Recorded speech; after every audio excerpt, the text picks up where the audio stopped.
Chittagong city কর্পোরেশনের সাবেক mayor M মঞ্জুর আলমের বাসায় এনসিপি নেতা ও সংসদ সদস্য হাসনাত আব্দুল্লাহ। তাদের বৈঠক হচ্ছে এমন খবরে রাজনৈতিক অঙ্গনে তৈরি হয় উত্তেজনা। মঙ্গলবার দুপুরে নগরীর কাট্টলী এলাকায় মঞ্জুর আলমের বাসভবনের সামনে অবস্থান নেয় ছাত্র জনতা, দেন নানা স্লোগান। তাদের তোপের মুখে পড়েন এনসিপি নেতা হাসনাত আব্দুল্লাহ।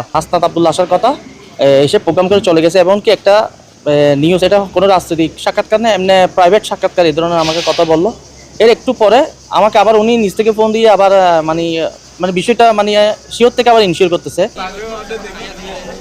খবর পেয়ে ঘটনাস্থলে এসে পরিস্থিতি নিয়ন্ত্রণে আনে পুলিশ। পরে বিকেলে নিজ গাড়িতে মঞ্জুর আলমের বাসা ত্যাগ করেন হাসনাত আব্দুল্লাহ। দিন শেষে আমাদের অনেক মতপার্থক্য থাকবে রাজনীতিতে। এটা রাজনৈতিক গণতন্ত্রের সৌন্দর্য। আবার একই সাথে সাথে আমাদের এই বেসিক রাজনৈতিক মতপার্থক্যের বাইরে গিয়েও আমাদের একটা হৃদ্যতাপূর্ণ সম্পর্ক থাকবে। আসন্ন চট্টগ্রাম সিটি কর্পোরেশনের নির্বাচনে এনসিপির প্রার্থী হয়ে মেয়র পদে মঞ্জুর আলম প্রতিদ্বন্দ্বিতা করতে পারেন এমন গুঞ্জন রয়েছে রাজনৈতিক অঙ্গনে।